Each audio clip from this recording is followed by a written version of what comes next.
If you could solve one pressing global issues, what would it be and why? Um, if I could only solve one issues or globally, it would be poverty because it may be so broad, but it everyone's experienced it. Like in the whole world, people experience poverty, including me. We are not financially stable po, so that's why I applied for this assistance for some extra allowance kasi ayoko na pong umasa kay mama ko po, like yung mga baon ko, and for kahit sa mga small amount lang po ng mga assistance sa mga ganito, may help ko po yung mama ko para malesen yung mga gastos niya sa mga bills po namin kung saan yung tinda po namin di po ganun kalakas, and sana makahelp po if ever na makakapasok po ko this assistance.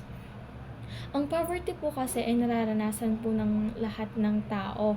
Ang poverty, it can affect everything. Like, it can affect child's dream, education, how they live, and everything.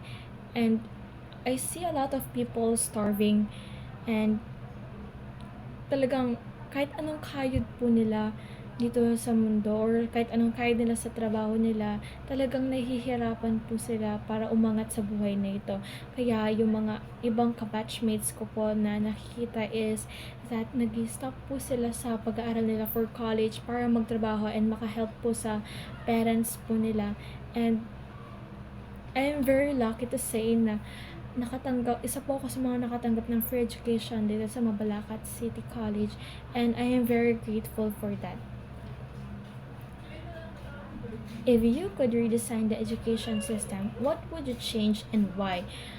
If I could only redesign the education system is mas pagtibayin po natin na or mas i-focus po natin yung mga students more on sa math, science, and English.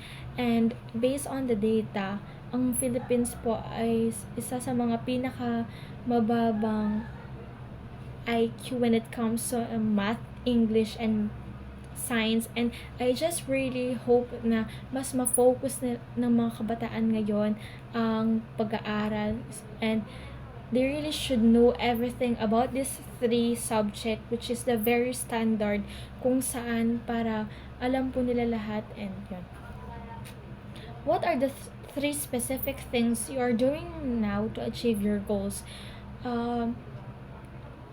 Tatlong bagay. Ang una ay masipag po akong mag-aral.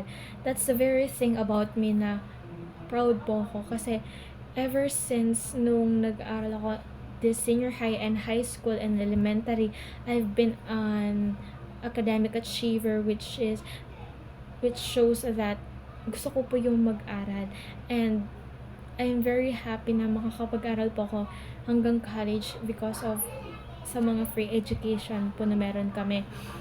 And once na na-invest po ako sa bagay na yun, for example, kapag nag-aral po ako, pagpapatuloy ko po siyang gagawin, and hindi po ako titigil hanggang hindi ko po nalalaman yung isang bagay na yun. Pero alam ko po sa sarili ko na makaka-help yun sa akin in the future pa.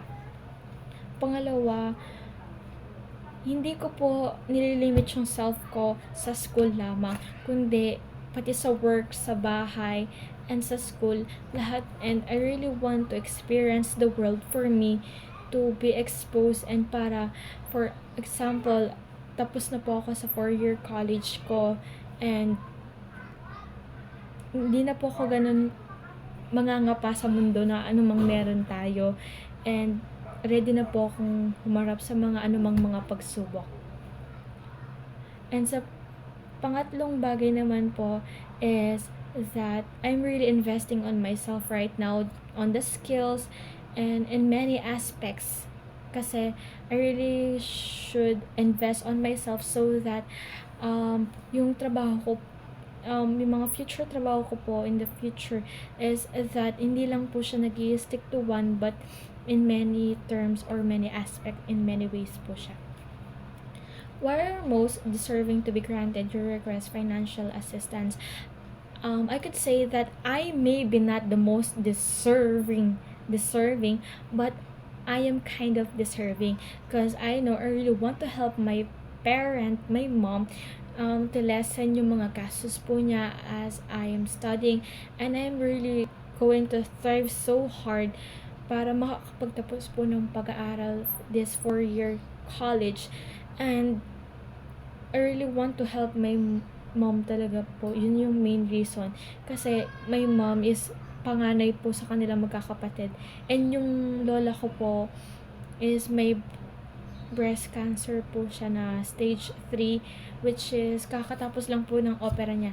And about po sa costing ng opera po niya is libre din po yung nakuha namin, which is sobrang grateful po kami. Dito po sa JBL San Fernando, lahat po ng ng gastos po ng opera and room po niya libre, which is malaking tulong po para sa aming mga mahirap. And yun po, and masasabi ko rin po na deserve ako kasi alam ko mapagbubutihan ko po yung pag-aaral ko and gagawin ko po yung best ko in everything, in many ways po, para makapagtapos ako. And hindi ko po sasayangan ang every penny na ibibigay niyo po sa akin, kundi ilalaan ko po ito sa mga iba't ibang bagay na aking mga pangangailangan po sa school.